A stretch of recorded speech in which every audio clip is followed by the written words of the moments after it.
welcome. He was filling in a form for his security pass when he heard a voice call out in a strident northern tone, "Ah, the lad from the Great Smoke!"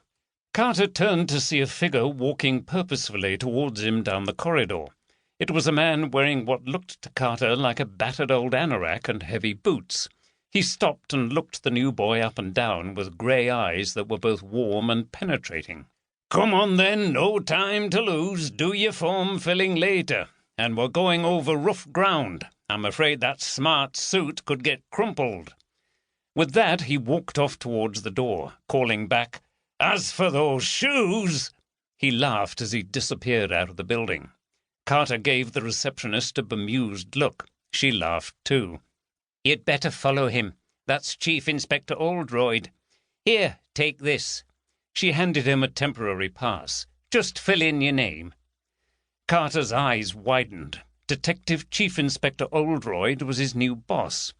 Hastily he put the pen down, apologized, stuffed the temporary pass in his pocket, and rushed out of the door. Oldroyd was already starting the engine of a shabby old Saab saloon. Carter got in, and they drove off through the gated entrance. "DCI Oldroyd, lad. Pleased to meet you. We'll shake hands later. It's Andrew Carter, isn't it? Do you go by Andy?" "Yes, sir." "Good. Well, Andy, this is going to be a very interesting first case for you. I've just had a call from Inspector Craven from the Skipton station. A body has been found down Jingling Pot." "In a pot, sir?" "A pot-hole." Carter looked bemused. Oldroyd shook his head.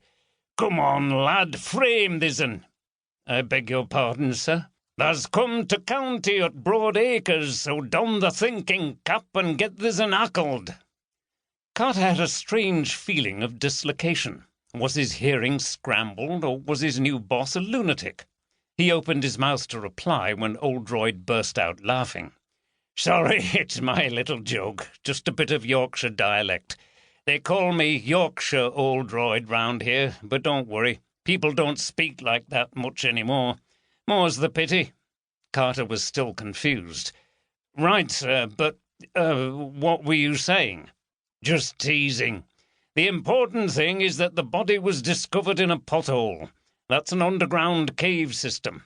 That's not a very common occurrence, even round here, where there are hundreds of caves. I've got a feeling we might have something unusual on our hands." Carter hadn't thought of Yorkshire as a place full of caves.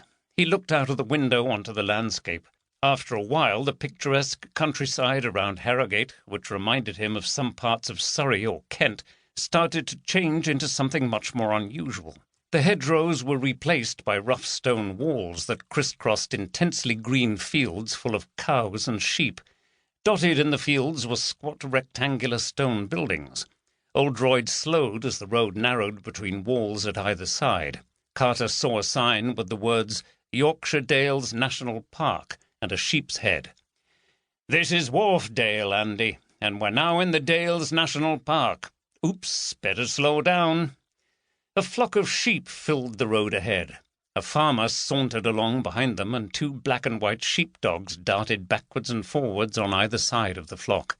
Carter thought of Streatham High Road, clogged with traffic throughout the day. "They can be a nuisance if you're in a hurry, but we all love them, really. They keep the landscape looking the way it is." The sheep started to disappear through a gate. Oldroyd waved to the farmer as the car sped on past one of the collie dogs, crouched in the road, blocking the path of any sheep considering escape. The road undulated up the fellside and then down. "I'll slow down here so you can see the view." A spectacular landscape spread out before Carter's gaze. Grey stone cottages clustered around a village green. There was an old church by a bridge. In the distance, the landscape looked even wilder. The river was still very swollen after the recent rains, and some of the low-lying fields were flooded.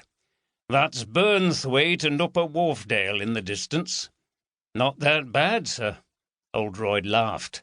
"You'd better watch it, lad, or you'll fall in love with it. Alf White was hooked the first day he saw this landscape." "Alf White, sir?" "James Herriot to you.